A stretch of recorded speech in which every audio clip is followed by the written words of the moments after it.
Hej, jeg hedder Jens. Jeg vil i den her video fortælle om vores Ergolas Sewing. Den her model er en 2500 DRN. Den er 10 meter lang, hvoraf 0,5 meter sidder på skralden og 9,5 meter løs bånd. Den er fuldt galvaniseret.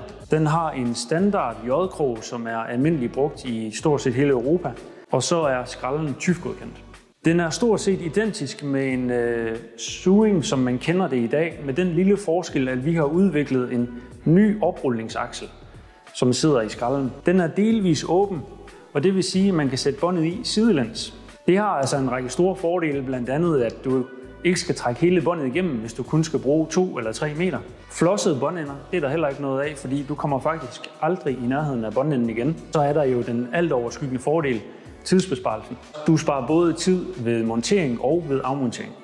Inden du går i gang med at bruge Ergolas, så er der en række ting, du bør vide. Og det første, det er at få indstillet oprulningsakslen i den rigtige position. Og det er altså for at få båndet i så let som muligt. Alt efter hvor skralden sidder fast, alt efter hvor høj din trailer den er, så skal åbningen pege ud mod dit ansigt eller i en vandret position. Næste skridt, det er selvfølgelig at få kastet båndet over godset, få sat krogen fast. Og der har vi vores lille tillægsprodukt, en magnet til sugingskrogen, så den ikke falder af. Et produkt, vi også har udviklet. Og så sætter man ellers skraldens krog fast. Og så kan man sætte båndet i den her sidelænsbevægelse. Og en anden fordel ved Ergolas er også her, hvis du ser, at båndet er en lille smule snoet, så er det nemt at tage båndet ud igen, sno det op, og så sætte den i skralden igen. Man slipper altså for at trække hele båndet igennem skralden en gang til for at rette de her ting.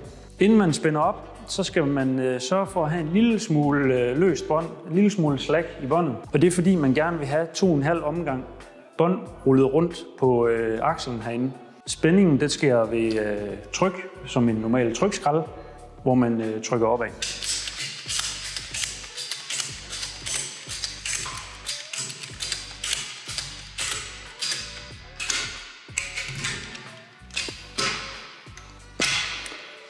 Man sætter håndtaget ned i låseposition. Det løse bånd gør man med, som man plejer, for det putte væk på den ene eller anden måde, og så er man egentlig klar til at sætte det næste bånd på.